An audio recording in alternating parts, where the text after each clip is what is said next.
This is Histories and Mysteries. I'm Ashley. I'm Jessica. And I'm Rochelle.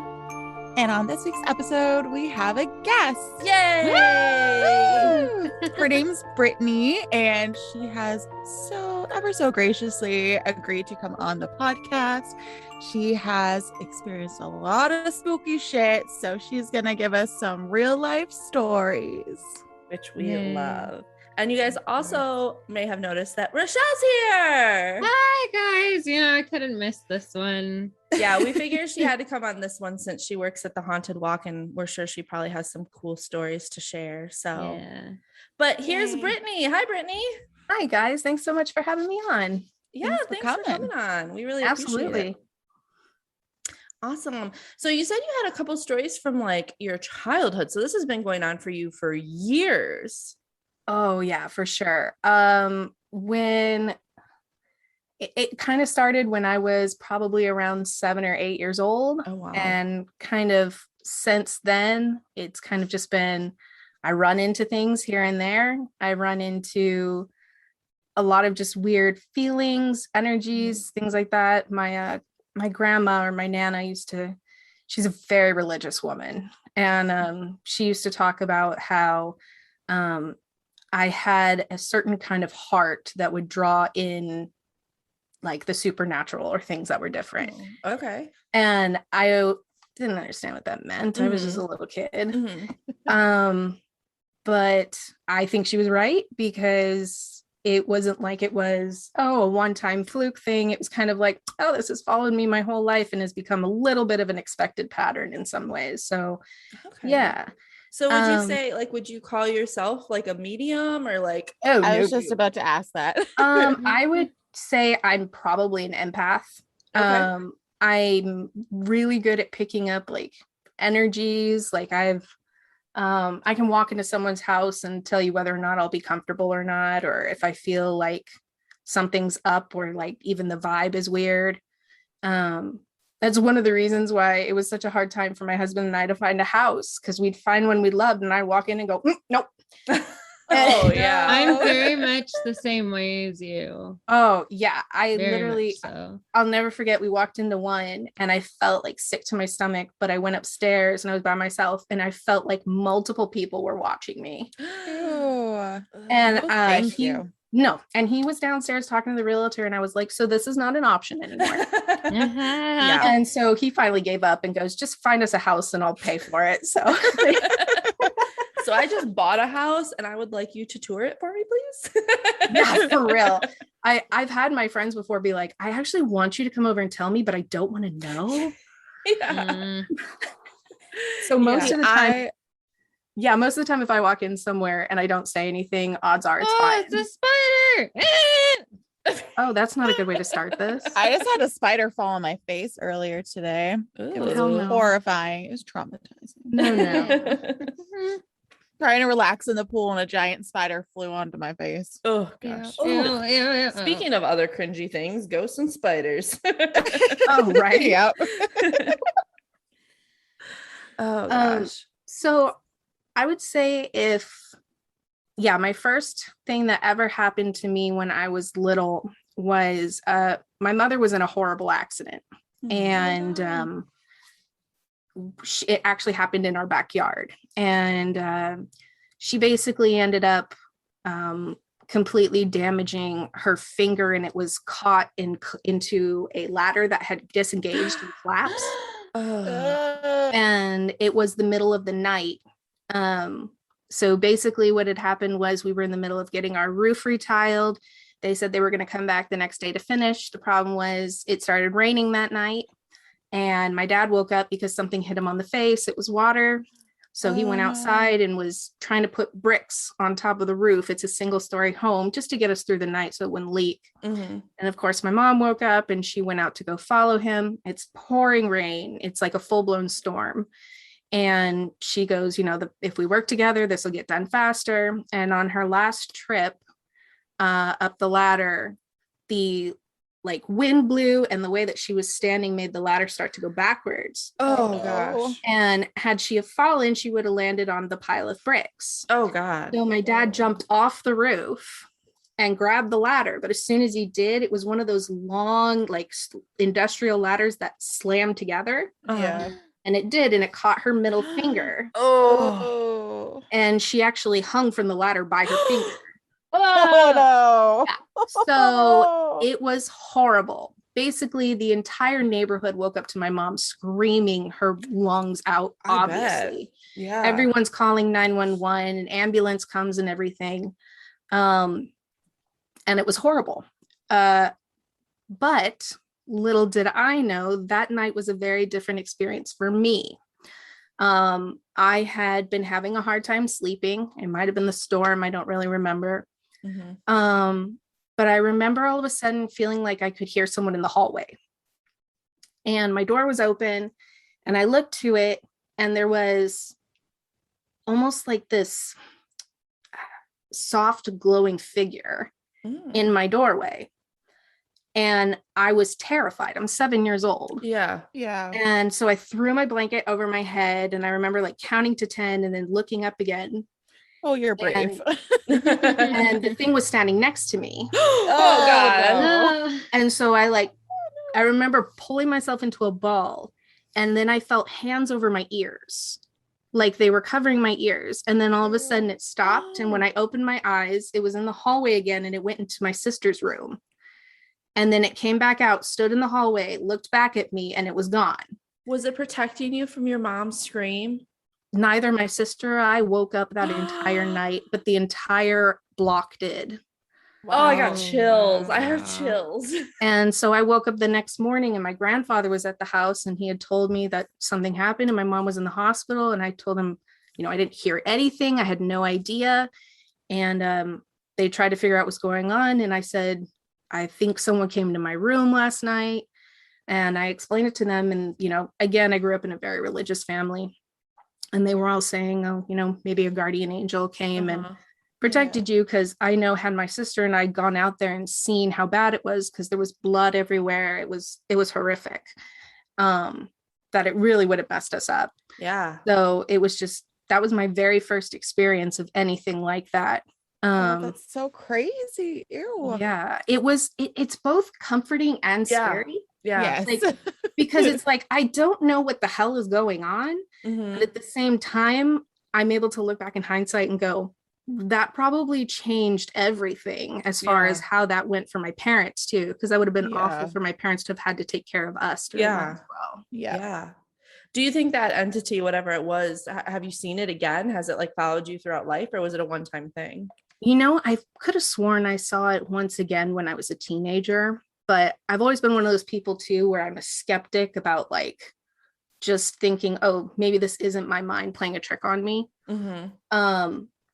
But no, I don't remember a specific time where that entity ever came back to me. Okay. And that's why it was also so strange too. And at the time I didn't know anyone, no one close to me had passed away. So it was just kind of one of those things where, my family's only kind of explanation was, oh, it must have been an angel kind of thing. Gotcha. And honestly, it could have been a nice guardian angel protecting you. Who knows? Everything, right? Or your spirit guide, or just because you said, your whole life could have changed from that moment if you had have experienced it. So totally. And I just thought it was just crazy too, to have watched, it went in my sister's room and my sister never heard anything either. And it just felt like it was there for a reason. It did its job and it left. Wow. That's really cool. Yeah. So that was my very, very first one. The next one happened within another year of that. My grandfather and I were, my step grandfather and I were incredibly close. I used to call him my best friend. Oh. And so I'm 7, 8 years old. And one night we get a phone call that he had had a massive heart attack. And so my family's in a bus and all freaking out, just trying to run around the house, pack. We got to go because my grandparents live 3.5 hours away. So we got to get on the road now. Yeah. And, I'm just a little girl. I hear that my grandpa's in the hospital. We don't know what's happening. And I run in the other room and I lay on the couch and I just start crying my eyes out, thinking something terrible's happened. And I'm all by myself, and all of a sudden I feel like I'm not. And I look across the room and I see my grandfather standing there. And he just smiled at me. And I felt like this warmth come through me where I was at peace for just a moment. Oh. And it just felt like he was comforting me. Oh. And he just gave me this sweet smirk that he always gave me. Mm-hmm. And then he was gone. And I ran in the other room to tell my mom. I'll never forget this as long as I live. And I said, Mommy, Grandpa Hal's an angel. And she goes, no, honey, he's fine. He just went into the hospital. Oh. And about another minute or so later, we get a phone call and they said he died 5 minutes ago. Oh my gosh. And it kind of always obviously freaked my parents out. Right. Yeah. And I tried to explain to them, you know, I saw him probably within a few minutes of his passing. Wow. And you know, I remember grieving his death so deeply, but that, I think that experience at least gave me almost like a strange hug or comfort of being able to go, I think he just wanted to make sure I was okay. Yeah. So yeah. I've told this story on this podcast before, but my mom had a similar situation happen to her, and her mom for a long time was battling with lung cancer, basically just kind of slowly dying. And she was at the hospital with her. It was towards the end, and they're like, you know, Dawn, you need to go home, get some rest. And so she went home, and while she was sleeping, she had a dream, and her mom came to her. Like, she said she remembers she had like bright red lipstick on, and you know, at the time she was dying of cancer, so she was not looking good, you know, very pale, very gaunt. She said she looked healthy and beautiful and had this bright red lipstick on. And she told her, like, you know, basically like, I'm leaving, but it'll be okay. You'll be okay. And she woke up to the call from the hospital saying that her mom had passed. Wow. So it's just crazy how things like that, you know, connect with your loved ones. That's crazy. I actually really love stories like that though too, because it's just this almost weird goodbye in a way. Yeah. But not in a grieving way, and more of a, I just wanted to let you know you're going to be okay and I'm going to be okay. Yeah. My parents both have stories that are really similar. When my grandpa, my mom's dad, passed away, I was about 8. So yeah, I was still pretty young at the time. But my mom and dad were one night chatting in one of the rooms upstairs and talking about, I think, like funeral plans, stuff like that. And they were talking about like how it was going to be so hard to do, and they didn't know like how they were going to get through it. And the light started to flicker. Oh. And then they like felt like that same feeling of like calm, you know, like the okay, it's going to be okay. And my dad was driving all of his like Navy uniform and his medals to the celebration of life, and he was like chatting, like talking to my grandpa, being like Ray, I don't know how I'm gonna do this. And he was stopped at a stoplight, completely not moving, and all of my grandpa's medals started to like shake and clink. Oh, that's wow. nice. Yeah, just like I'm here, it'll be okay. Yeah. That's so sweet. I actually really love stories like that. Yeah. That's great. The only thing is while those two stories like really stuck with me my whole life and were beautiful in their own way, I have had the polar opposite. That I will never forget for as long as I live, because it was almost a year long. Oh, wow. Of just on and off events that would only happen when my husband was gone. Oh gosh. No. Oh gosh. Yes. So it's like it was taunting you. Yes. So at the time, let's see, my son was probably about, I don't know, a couple months old. And my husband worked the night shift. So, you know, he was asleep all day, gone all night. Oh, the worst time. Oh, the worst time. My husband works some And, night shifts coming up here, so I think that when that happens, I'm gonna remember this and be terrified. Best of luck. That's Don't go in like your bathroom, my- Ashley. My best friend's mom used to have like all sorts of creepy stories from when she worked the night shift. Ugh. Yeah, honestly, I'm sure he has creepy ones too, because that's back when he used to work at the jails. Oh geez, yeah. yeah. I swear Um, my I work for our police, like our Ontario Provincial Police, and I work at headquarters, and I swear the basement is haunted. Ooh. Like we have motion sensor lights. When I was in the gym one night, all you could see was the motion sensor lights, but you couldn't see the security guard, because usually you'd be able to see them walking by Mhm. doing their rounds, but you couldn't like there was no security guard, and the lights were just turning on as though somebody was walking around. Mm. It was so creepy, and I'm just on the treadmill watching all the lights turn on, like further, like going down the hall more and more, and I'm like, Oh, like it was like triggering the things down the Yep. hall. Oh my god. Ugh. like as though it was Ew. walking, and it would just kept triggering each light as it kept going. And I like this, you could see the security guard if the security guard was walking around, Oh my god. and you like there is nobody. It was the creepiest thing, and I always got like the worst feelings at nighttime in the basement. It's just Mm. Ugh. so scary. I don't like basements to begin with. Yeah. Yeah.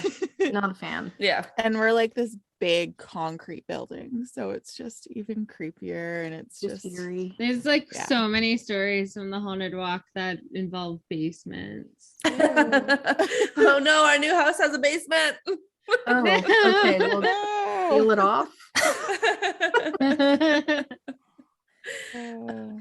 So what I'm happened gonna- for that year-long Oh situation? god. So many different events happened. But the very first one, my husband was actually home, but I was in the kitchen doing dishes after doing dinner, and I heard someone whispering. And I turned around thinking my husband was playing a joke on me, because that's the kind of person he is. He loves to fuck Mhm. with me. Mhm. Yeah. And so I turned around and he wasn't there, and went back to working. And probably about 30 seconds later, I hear it again, but it's in my ear, like someone's talking over my shoulder. No. And so I turned to hit my husband. I like turned to swing, and there's no one there. And so I thought he's being clever somehow. And I yell out, "What the hell are you doing?" And my husband comes out from the bathroom, and he's like, "I'm literally in here trying to have some private time. What the hell is going on?" And I was like, "You didn't just like come up behind me?" He's like, "No, babe, like I've been in the bathroom for like 20 minutes. And Seems legit for men. yeah, and the baby is in the high chair, like across the room. Mhm. No one's in the house. It just like irked me. Yeah. And it was after that night that things started slowly ramping up. Did you know what it said when it was whispering, or was it just like unintelligible? It was an whisper? unintelligible whisper, just Okay. like enough to where you ASMR. could. I was trying to ASMR. Yeah. It just kind of sounded more like heavy breathing whisper, Okay. that kind of thing. Yeah. Rochelle, has that ever happened to you? Like any whispering? No, thank fuck. Yeah. Thank God, yeah. Yeah, that part was not a favorite of mine. Yeah. And of course, my husband thought, oh, she's got a very overactive imagination. Yeah. She's a naturally stressed woman. It's nothing. And he's a big skeptic too. Hmm.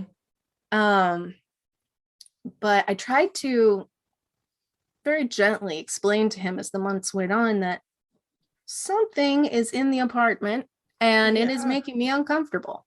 Hmm. And I tried to explain little things to him. Like I said, at the time, we had an infant. And my husband would be gone at work. It would be dead silent. And I would hear things over the baby monitor. Ew. It was one of those that really picked up like everything. So you could hear like the crunch of the carpet when someone was stepping and someone was walking across the room. I could hear the carpet. And you didn't have any like animals or like that were in that room? We weren't allowed to have any animals in the apartment. It was just me and my son alone in the apartment. And a couple of times I was like, wow, my mind is really fucking with me. And it got to a point where I thought for sure, like, there's someone in there.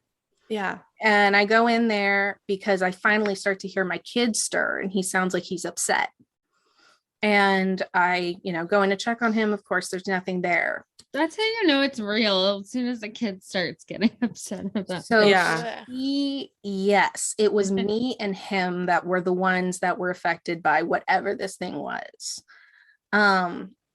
And again, it started to ramp up. Some nights I could have sworn I heard the rocking chair over the baby monitor. Oh, hell no. My kid would wake up out of nowhere just screaming his lungs out, and he's not a crybaby. He was never one of those. And he would just wake up so upset to where he was hysterical. Oh my gosh. And there were nights where I thought I heard whispering in his room. At one point I could have sworn I heard my name. And so it got to a point where I was starting to just be nervous to be home alone. Yeah. And that's when I started having like night paralysis issues. Oh no. And I would have these quote unquote nightmares where I would be in my room, everything would be the same, there's no unicorn in the corner telling me this is a dream or whatever. Like everything looks exactly as it should be. I'm in the same place, my blankets are in the same place, but there's a black figure in the corner of my room just staring at me. Oh my gosh. And all of a sudden I'd feel like my heart stop, and then I would shoot up like I had been awake again, because I woke up the first time feeling like, oh, I actually woke from a dream, only to find out that I would wake a second time and the thing was gone. Oh gosh. And I would have this again and again, except sometimes you'd stand in a different corner, and it was just always watching me. And I thought maybe I was just a very sensitive person having a lot of nightmares. I was really trying to rationalize the shit out of this so I didn't have to deal with the fact that maybe there was actually something in my house. Yeah, right. And then it just got worse. There was one day where I had my son in his high chair and I was letting him watch TV while I was feeding him breakfast or lunch. And I had decided that we needed to get some napkins. So I put a glass jar of baby food with one of those like kind of like heavier metal baby spoons in the cup, and I put it on top of the entertainment center. And so it's about 6 feet away, maybe 5 feet away from my son. And I walk into the kitchen and I hear a ding, and I turn around and I realize there's baby food all over the floor. And I'm like, just my instinct is, oh shit, there's baby food on the floor. And then I'm like, wait, why? And then I realize it's because the spoon was at the base of his chair. It had flung from out of the jar and across the room. No. And it was not like there's like no, it just fell and like you would have had to lift the spoon, and it would have had to have gone 6 feet to hit his high chair. Oh my heart gosh. is like beating so fast because Girl, how do you think I felt? like I am so on edge right now. Like a noise just happened in my closet. Ashley's freaking dog scared the crap out of me. Like I'm not gonna lie, Ashley's dog got me a little bit. Yeah. I guess he's Pinky. Pinky's real scary. Oh my goodness. no, he looked like he was flat out terrifying. I just was not expecting him coming out of his hide when I'm in the middle of talking about some of my most vulnerable moments. Oh, it's terrifying. And like Ashley and I have kids too that are at the baby food stage. Yeah. So this is just terrifying. Oh, No yeah. more spoons. Yeah, no, we're I have not plastic you. spoons, so I won't even hear it. Oh, and I tried to explain it to my husband. I'm like, there's no way rationally this could have happened. Like, Mhm. if you think about it, there's no way this could have happened. There's no way my son could have gotten it. No one else is in the house. Mhm. And again, it was, oh, maybe you put it to the edge or something like that. I'm like, you don't understand. Like, it came Yeah. out of the jar and went across the room. Jeez. And Wow. again, he, very big skeptic, was like, okay, Brittany. And at one point, I had kind of a last straw moment. And it was one night I had gone in to get my son because he sounded really upset. And I left the door open just a crack so that some light would come in, but not enough to disturb him so I could put him back to sleep. And I'm holding him and he stops crying and he peers over my shoulder as if he's looking at no. something. And I can see the light change because the door suddenly closes behind me. No. And he was watching whatever was at the Hate it. door. Yeah, sorry, Ashley. She straight up left. Her baby's probably crying. Oh, good. I was like, I'm sorry. No, she would have just up and leave. I know. It's like I can't. Yeah. Pinky really likes to play too, so maybe she was getting really rambunctious. Oh. Yeah. Yeah. So that night, I swear to God, I felt like my heart had fallen into my stomach because Yeah. clearly my son had seen something, and then there was something behind me making the door move. So Well- I was like, well, you're not sleeping in here tonight. Yeah. So took him to bed with me and we went to sleep. And again, I had one of those quote unquote dreams of the thing in the corner. And so I was like, that's it. I'm not even a spiritual person, but I'm going to figure this out. I got to do something. And so when my husband was gone one day, went around the house saying like, you're not welcome here. I don't know what you are, but you got to get the F out. Like, Yeah. you're screwing with my kid now, and I draw the straw. Like that's it. And said like some forced prayers, just trying to get myself to be like, I don't care if it works. I don't care. And after that, for about 2 months, it stopped. Oh, good. And I thought, oh, okay. So I just had to scare it out. That's fine. No. It one night came back, and this was one of the more bizarre ones. Again, my husband's working the night shift, and we're in a smaller apartment, so you can hear everything that's kind of going on.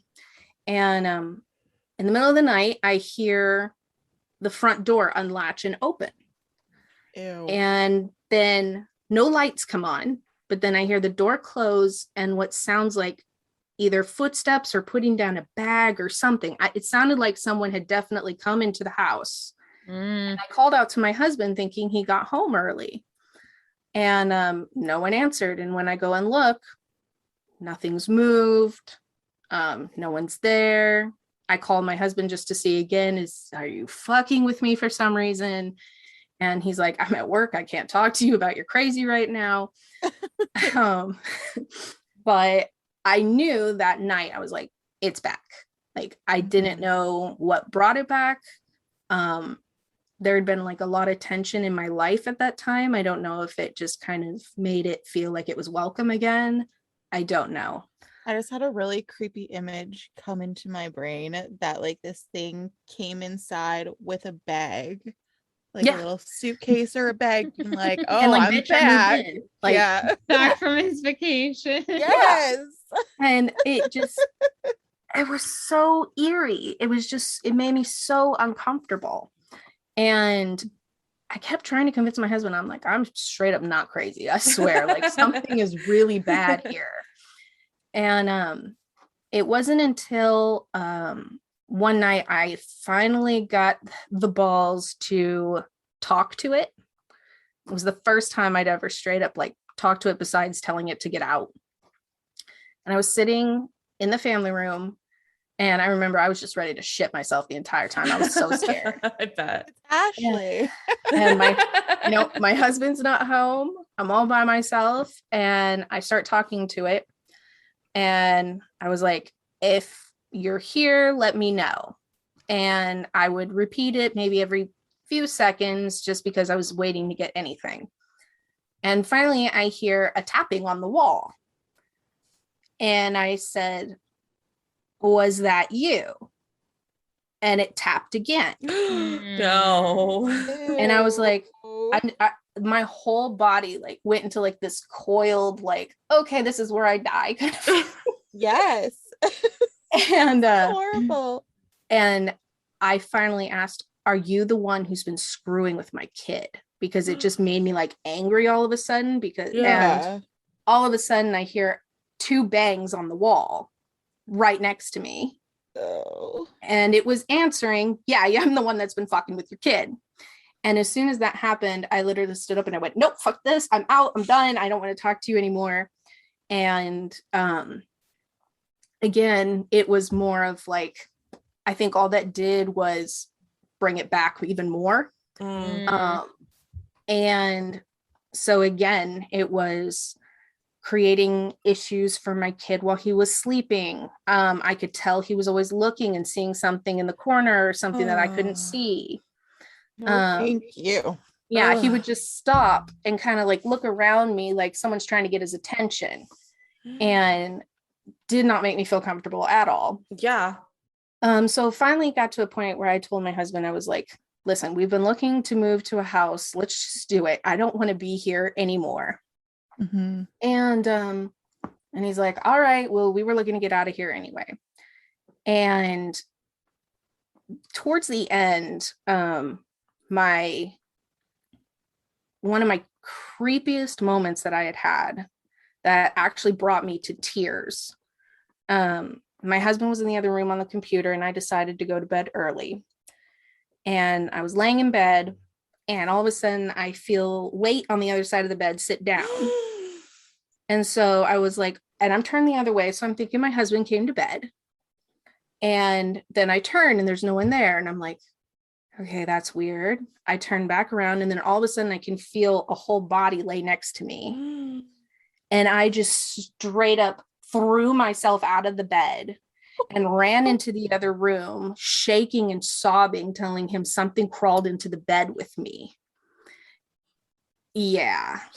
Oh, Did not this like is it horrible at all.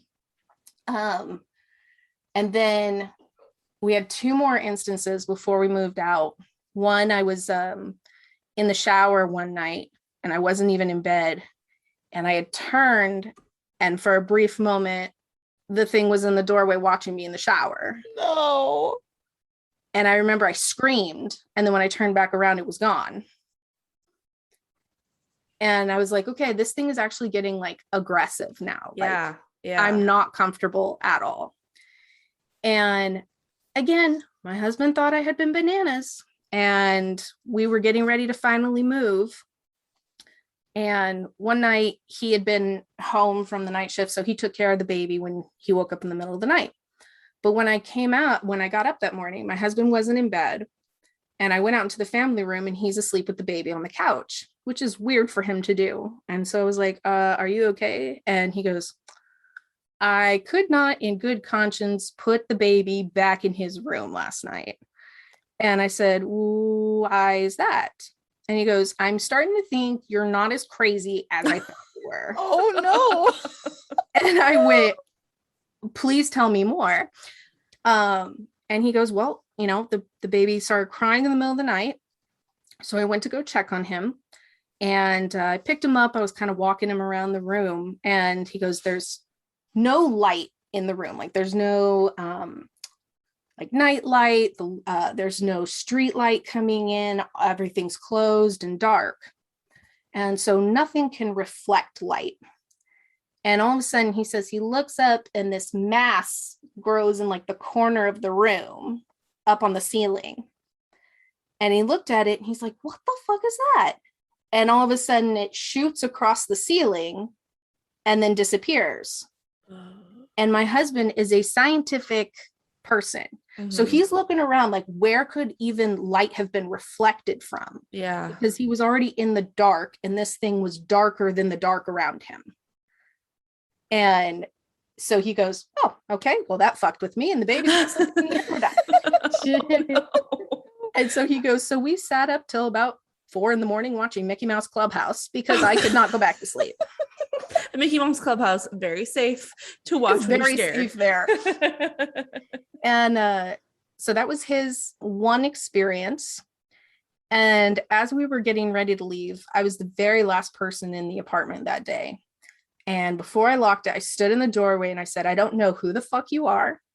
I don't know who the fuck, why you've been haunting me, why you've been doing this to me. I don't know what I did to you, but you are not allowed to follow me. You are not allowed to come with me. And I never want to hear from you ever again. I forbid it. And I closed the door and I never heard from it again. Oh, thank God. I really hope this doesn't bring it back. No, because I've talked about it a lot throughout my life. Okay, good. And so if it was coming back, it would have been back. Oh, Because I've talked shit on it for years. Did But, anybody yeah. die in that apartment or? So we did research to find out, like, did something happen here? I even straight up asked the people that worked there, did anything happen in our apartment? And she goes, nothing's ever been reported. Like, we never heard anything. I don't know what it could possibly be. And no one could make sense of it. No one could make sense of what was going on and why. And it was just kind of one of those, I don't know if there was just a negative energy that got left there and just kind of lingered in that space. And then also noticed I kind of had more of my defenses down in that way, and it was able to kind of screw with me more because it felt like it was purposefully trying to mess with me. It felt like it was trying to make me upset, like it was trying to scare me. Yeah. Well, especially because it was only showing itself to you and not your husband. That's so it seems exactly like what it that's, was. yeah, like it's trying to make you feel like you're crazy. Yeah, Or like, and like I'm get alone. in between you and yeah. Mhm. And then the fact that it was affecting my son too Yeah. really bothered me. Yeah. But that was the last time that I heard from that thing. Thank God. I'm sorry to whoever moved in there. Yeah. So sorry, but it's not my fucking problem anymore. Yeah. Well, and maybe they weren't as open to like spiritual realm as you happen to be. So maybe they don't notice anything. Let's hope for that for them. Fingers crossed. We're just gonna say that no one else had to deal with that shit again. Yeah. Let us hope. And now I'm terrified to go into my child's nursery tonight. Because it is like night pitch vision black cameras in there. now. Yes. And it's like right above my head, the monitor. Is EV short for evil? Honestly. Well, that's Some honestly, days. that's one of the things that people freak out the most when I talk to them. I'm like, they hear the word baby monitor and they're like, no. Yeah. It's so freaky. Yeah, the monitor is right above my head on the headboard. So That's where it has to be because you need any it to little wake you up. noise. Yeah. Yeah. I get it. Horrifying. I hated it, but thank you so much. You're so welcome. Has anything else happened to you, like good or bad, since then? Yes. The house that we moved into later, my husband's grandmother was kind of like his second mother and helped raise him, and he was very close to her. And in December of that year, I think it was like 2009. Okay. She was at the end of her life. She had very, very advanced liver cancer. And so her whole body was bright yellow, and she was not herself at all. And we had moved in about a month before, and on Christmas Day that year, I had said, it was in the evening, I told my husband, I said, this is our last Christmas with your grandma. Let's go visit her just so that way you don't regret it. Right. And by then she had 9 children. Oh, wow. So she had lots of grandbabies Mhm. and had lots of nieces and nephews, and the family's very big. And so that day they all came to see her. And when we got there, everyone had just left. So all that was left was me, my husband, grandma and her husband, my mother-in-law, and one of her sisters. And grandma started kind of drifting in and out. Oh. And we were sitting with her, and she was in hospice and everything. Like, we knew it was only a matter of time. Yeah. And when she was ready to let go, that was when it was going to be. And she made a mess of herself. And I told the guys to leave. I was like, this would make her very uncomfortable. Mhm. You know, my Mhm. mother-in-law and I are going to clean her up. And so we did all that, and we got her comfortable again. And the guys came back in, and she did it again. And my mother-in-law went to clean her, and I stopped her and I said, she doesn't want any more. And literally you can hear her, like, all she could say was like trying to say stop, no more. Mhm. And I said, she wants us to leave her alone. And I said, I think she's trying to let go. Mm. And so all of us sat around the bed, and she passed away with us right there. We were holding her hand and talking to her and just telling her it was okay to let her go. And we know that she waited until all the kids were gone and all the family was gone. She didn't want to do that to them. Mhm. And we sat with her until she passed. And it was just really heartbreaking to see my husband so Yeah. grief stricken and whatnot. Yeah. And, you know, I had spoken with technically my grandmother-in-law before she had passed, about a month, and she knew that I was a singer. And she asked me, would you sing my favorite song for me when I go? Oh. And so she said, will you sing it at my funeral? Oh. And I remember having this conversation with her and just going, yeah, I mean, if that's what you want, like, what do you say? Like, Yeah, I was yeah. like, yeah, if that's what you want. Of She goes, course, yeah. It is what I want. So I said, okay. And a couple days after she had passed, my husband was gone out with my son, and I had taken the time to rehearse the song for the funeral. I wanted it to sound good. Mhm. And I'm in the middle of singing it, and at the other end of the hall, like, I had a very long hall in my house, and at the end I could hear what sounded like an old-timey organ playing Take Me Out to the Ball Game. And I'm like, either the boys got home and they're being weird, or someone's playing something outside, but it kept going. So I went to go investigate. And when I did, it bounced to the other end of the hallway. Oh. And I was like, okay. And it stayed with me for about another 10 minutes, and then it slowly faded away. Mhm. And I was like, that was weird as hell. Yeah. But I thought, okay, I wonder if this has anything to do with Phyllis being gone. That's grandma. Mhm. And so my mother-in-law and I were at her funeral, and I said, I don't know if this is a good time to ask, but I just wanted to know, does Take Me Out to the Ball Game mean anything to you? She just starts weeping. Mm. And she goes, oh my God, why would you ask me that? Mhm. And I said, I don't know. I feel like something happened, and I'm trying to make sense of it. And I said, did that mean something to Phyllis? And she goes, not just to her, to the whole family. She was obsessed with baseball. And she also loved music. And she had an old organ that she would play, Take Me Out to the Ball Game, and the kids would sing with her. Oh. And so she would always play it as kind of like a fun little thing. She goes, I don't know if you remember, but even when she passed, there was an old baseball game playing. Oh. And she goes, I don't understand how you knew that. And I told her what had happened. She just started smiling, and she goes, oh my God, she was telling us she's okay. She was trying to tell you to tell us she's okay. Oh. And she goes, I remember that was the first time I'd seen her smile since her mom died. And she goes, I think she really is okay. And it like sent like shivers down me, but like in a really good way. Yeah. Yeah. Where I was just like, wow, she knew she could come to me to tell me this in whatever way she could, Mhm. to tell the rest of the family, hey, I'm okay. Yeah. And it was very weird, but it was just oddly so very special. I definitely will never forget that as long as I live. Even my husband thought that it was so strange that I would have, he's like, how would you even know that? I said, Yeah. I don't know. Yeah.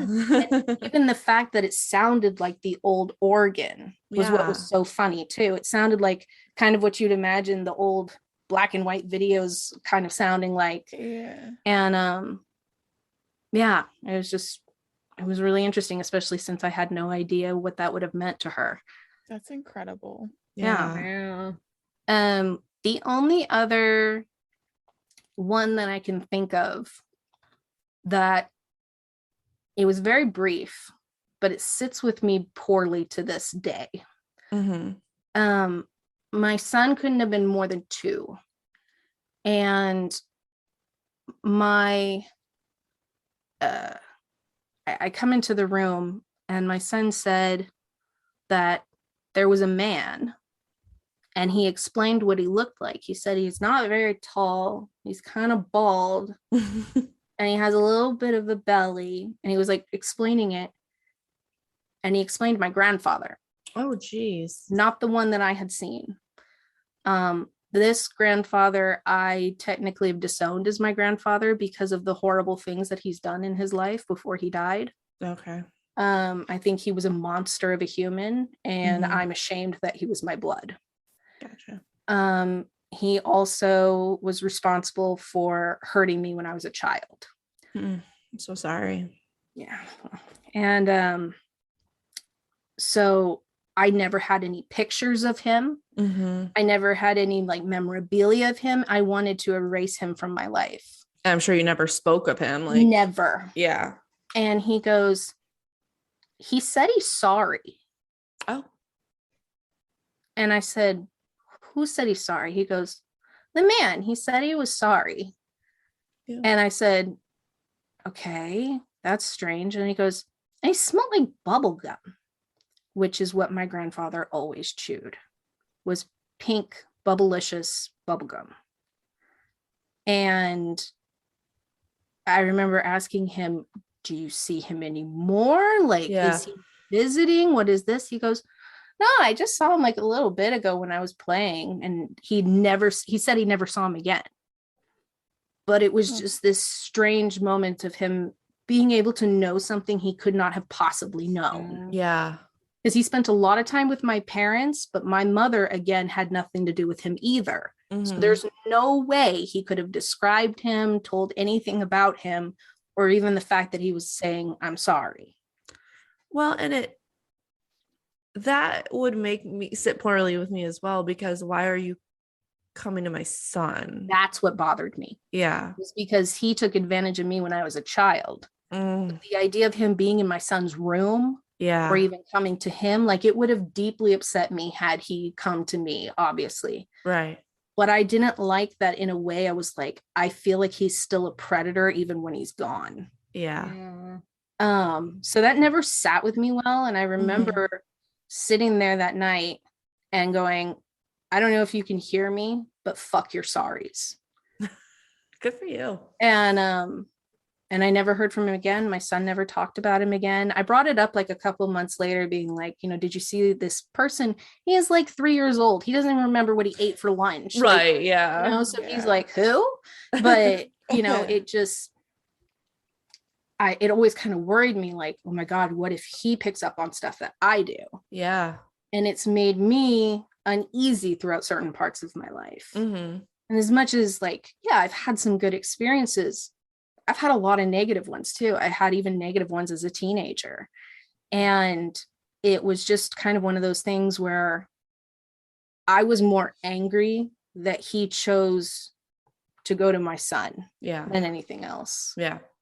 And that was the last time I heard from him. That was the last time anyone had noticed anything. And what's so strange is it was, oh God, at that point, 5-6 years since he had died. It wasn't like Wow. a recent thing either. Yeah.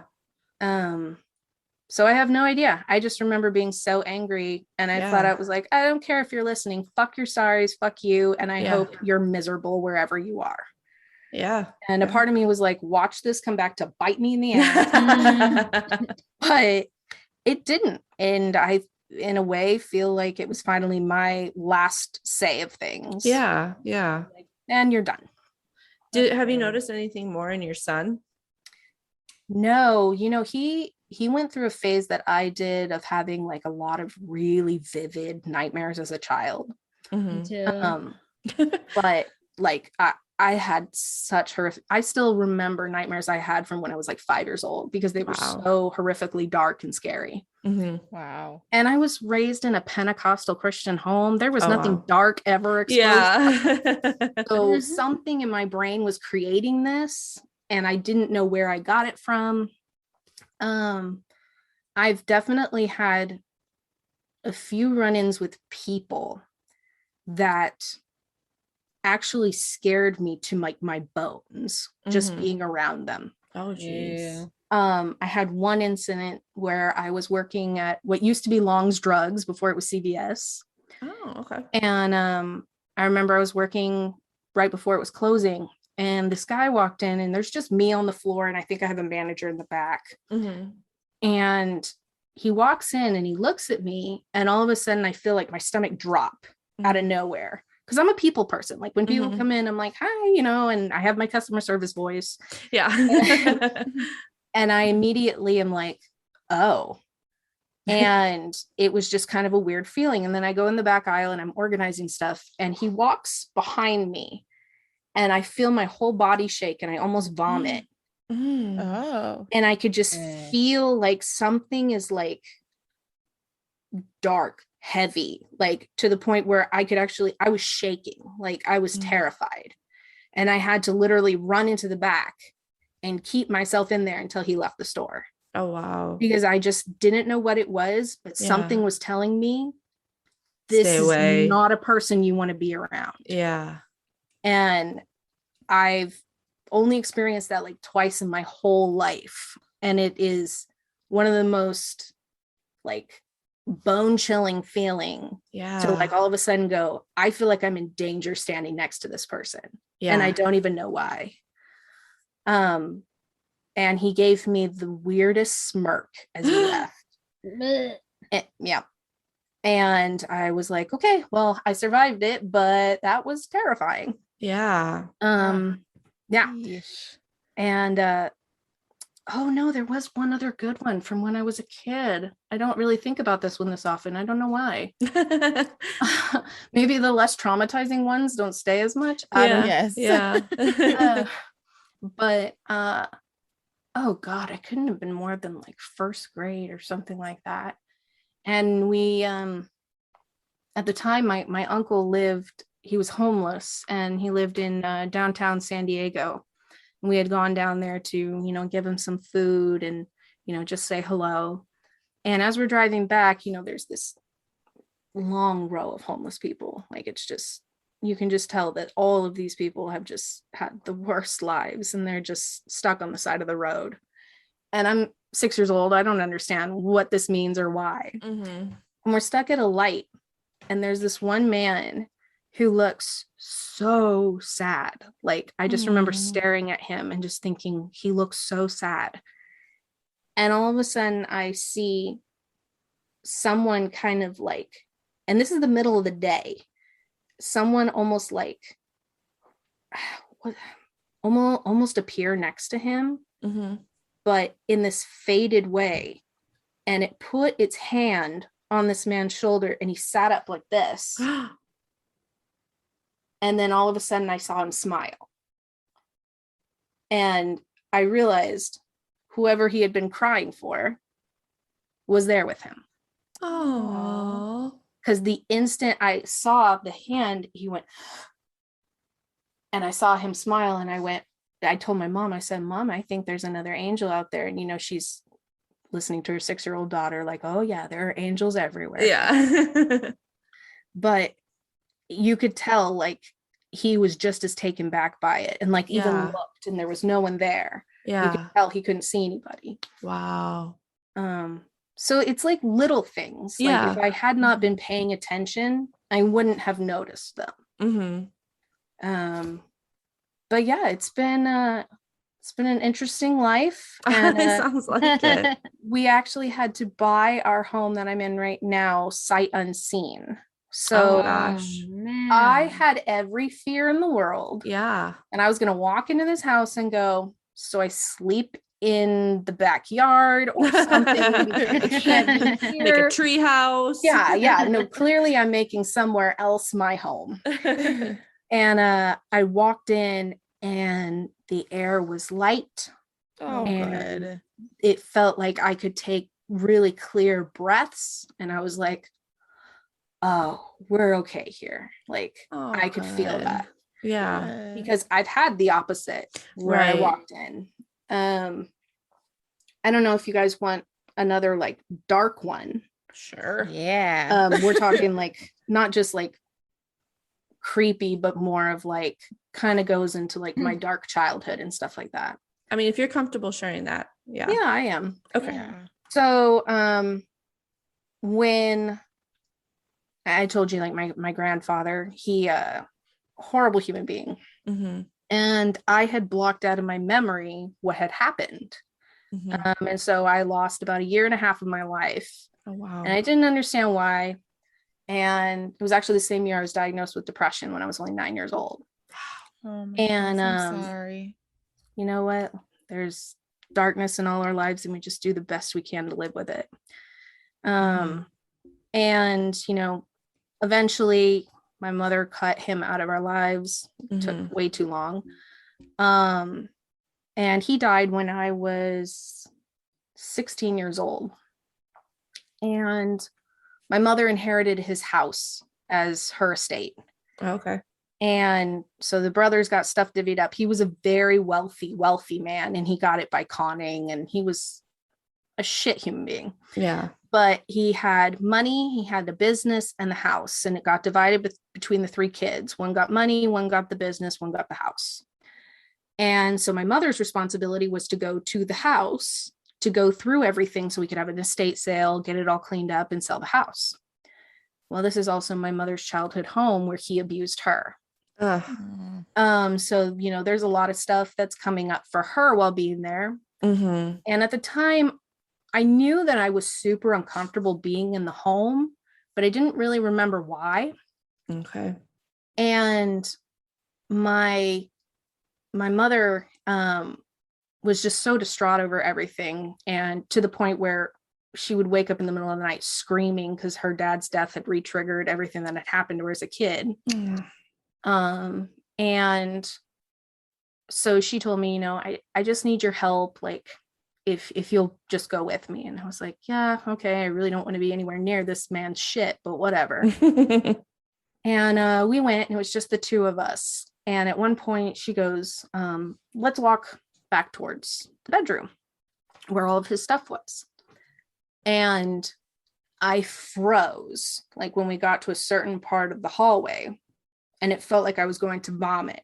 Oh, wow. And I remember going, something's wrong. And I turned to my mom and I was like, I don't feel good all of a sudden. And she was like, oh, you know, I'm sure you're fine, kind of thing.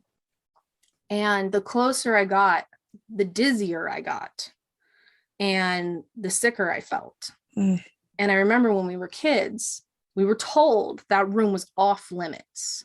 You cannot go in that room. Yeah. And so we didn't even go near the door because it was just kind of one of those things where you knew since you were a little kid, you don't go over there. Yeah.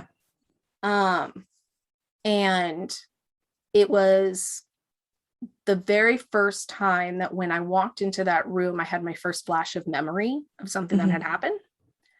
Because I had never been in the room and suddenly I remembered the room. Yeah.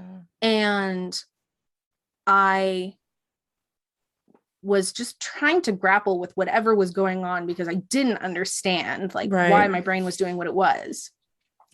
And my mom starts going through his things and kind of like finding some of the weird, creepy shit that he had. And I remember hearing a voice in the room. And I remember smelling the bubble gum. Mm-hmm. That's one of the things too that really upset me about my son. Oh, That smell is actually a real trigger for me because God. I smell it and it's like he's here. Yeah. And all of a sudden I told my mom, I said, did you find some of his gum?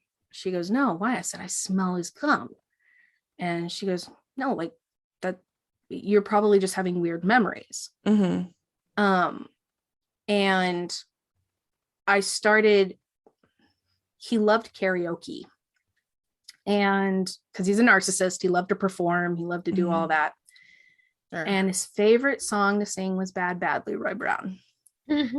And I remember sitting in the room. No, I was just standing there. I was terrified to sit. I was terrified to touch anything. Yeah. And all of a sudden you could hear his karaoke machine crackle in the other room. Oh, hell no. And, you know, he had this like area that was like his pool table. He had a glass chess set. You know, he had a lot of expensive things that children weren't supposed to touch. Mm-hmm. And I remember going in the room following kind of the sound, and it was quiet. And for the first time in my life, I was like, I could touch whatever the fuck I want here. And so, you know, I'm going over to his glass like chess set and just kind of touching it. It's kind of like a big fuck you kind of thing, like doing stuff. And as I'm in the room, I hear the microphone feedback. Yeah. And I look at the system and it's off. Like there's no lights on, because I remember singing with him on the thing and the whole thing. This is in the 90s, his old machines, so they would light up.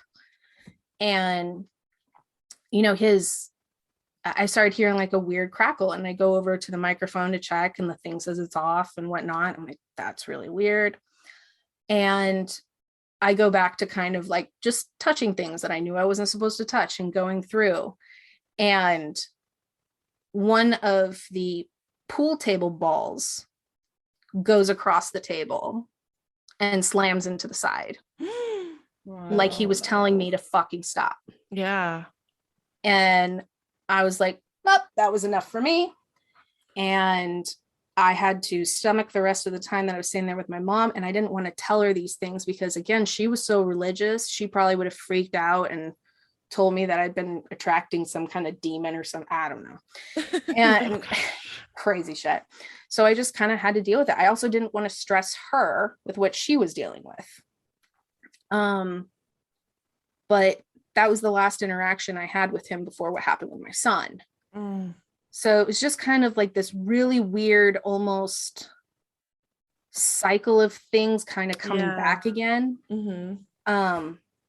So I can definitely say throughout the years, I've had some really cool experiences. I've also had ones that I will not forget because They're of awful. the fact that it literally burned something into me. Yeah. So I'm hoping that now that we're in a quiet, peaceful house, Yeah. our family is healed from a lot of stuff. We've gotten rid of a lot of toxicity. I'm hoping that this just kind of means that this is going to be a positive thing for us. Yeah. Yeah. And that a lot of whatever darkness had kind of been following me throughout my life is just kind of going to go away. Yeah. But yeah, that's in a nutshell what crazy I've experienced throughout my life. Holy Sounds really cow. cool. Yeah. Really good reason to take a break from my break. I'm glad I didn't at least give boring stories. No, I had Oh, chills on gosh, most no. of them. Yeah. I'm like, I actually started getting like goosebumps thinking about some of it too, because there are certain things like you don't forget feeling an invisible force crawling into the bed with you. Oh gosh, no. You know, you don't forget your child seeing things when there was nothing there. Right. You don't forget things saying your name. You don't forget your abusive grandfather trying to yell at you for touching his things. You know, it's really weird how some of this stuff leaves a different kind of mark on you. Yeah. It's hard to explain until you really experience it. It does something to you where you're kind of more aware of, I'm even sometimes in danger when I'm all alone. Yeah. Which is a really uncomfortable feeling, obviously. Yeah, I can't even imagine. So I've kept an eye on my kid, and I've been asking him as he's grown up, like, hey, do you have any weird experiences or stuff growing up? And he was like, no, like, I think my anxiety played tricks on me a couple of times, but he's almost 14 now. Oh, okay. So, now he jokes about it, and he's like, no, I think I was just a really anxious kid, and probably my mom was playing tricks on me. But I'm just glad that he doesn't have to deal with it. And just hopefully the rest of the experiences will be much lighter, much better than the other ones. So much more positive. So I had something similar happen to me last night, actually, where you like feel something on the bed and there's nothing there. Rochelle, no. So I think I mentioned before that I'm pretty sure my apartment has a cat ghost. Cat ghost? Yeah. Okay, I love it. And last night as I was going to bed, Dustin was still in the living room. I was laying in bed and I felt I thought I felt one of the cats jump up on the bed and then start like kneading in the pillow.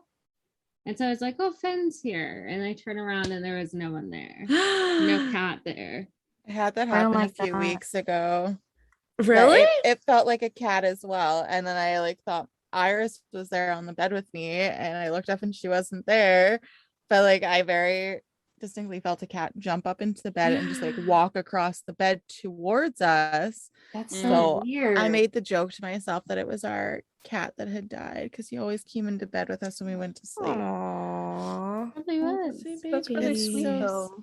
It was scary though. Yeah. Yeah, not seeing something but it's still having a physical impact is very strange and terrifying. Yes. I can't even imagine.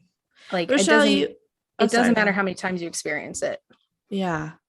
Rochelle, you said you had a lot of parallels with her like stories and just like her nightmares and stuff like that. Yeah. Do you have did things like that happen to you growing up?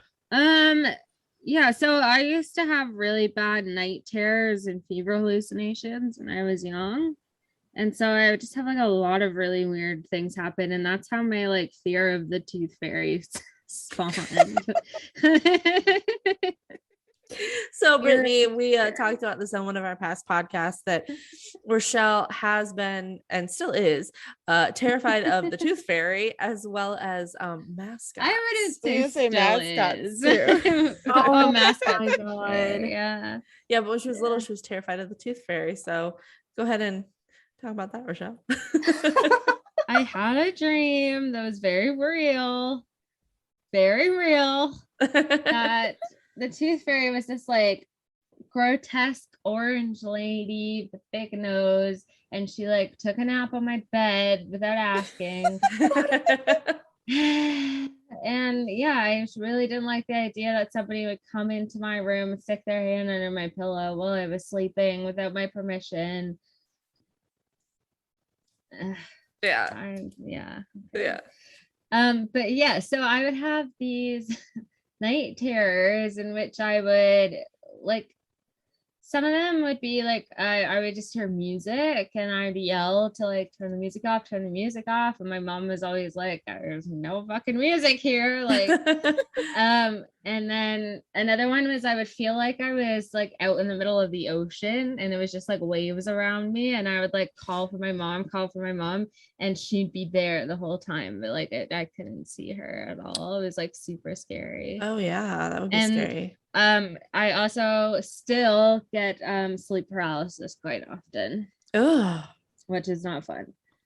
Oh yeah. And it's like sometimes it's like you're stuck to the bed, but other times it's just like all of a sudden your whole body goes numb and you like can't feel anything, and then you feel that like falling sensation. Yeah. Or you feel like there's something holding you down, or there's something in the room. Ugh. My mom has had it one night where she felt like something was picked her up and was throwing her around the room. Oh my gosh. Yeah. Wow. I can't even imagine. I do not like that. Yeah. Well, Brittany, thank you so much for joining. I'll edit this out. I saw your thing about your thing dying, but I think we're finishing up, right? I'm roasting in here, so okay. All right, I'll edit that part out. But Brittany, thank you so much for joining us. We really appreciate you coming on. These stories were amazing, sad, scary. I think promising to, you know, hopeful, Yeah, that kind of that's stuff. And so awesome. we just really appreciate it. Yeah, of course. I'm glad that I could at least give a little bit of entertainment. Yeah, for sure. Nice to always share with Awesome. people that know the same, that believe in the same scary crap that you do. Yeah, Yeah, for yes. sure. Yeah. Well, if you want more of us three lovely ladies, you can find us at historiesandmysteries.ca. We're also on TikTok, where you can see the famous Iris cat of Jessica's. And we are on Instagram and Facebook. Also, if you could rate and review us, that would be really appreciated. Fabulous. And tell us if you've ever experienced anything like sleep paralysis or night terrors, Yeah, that would be really cool to hear. and what your experience was, and if you fear the tooth fairy or not. Awesome. Well, we look forward to bringing you 2 new stories next week. Bye. Bye.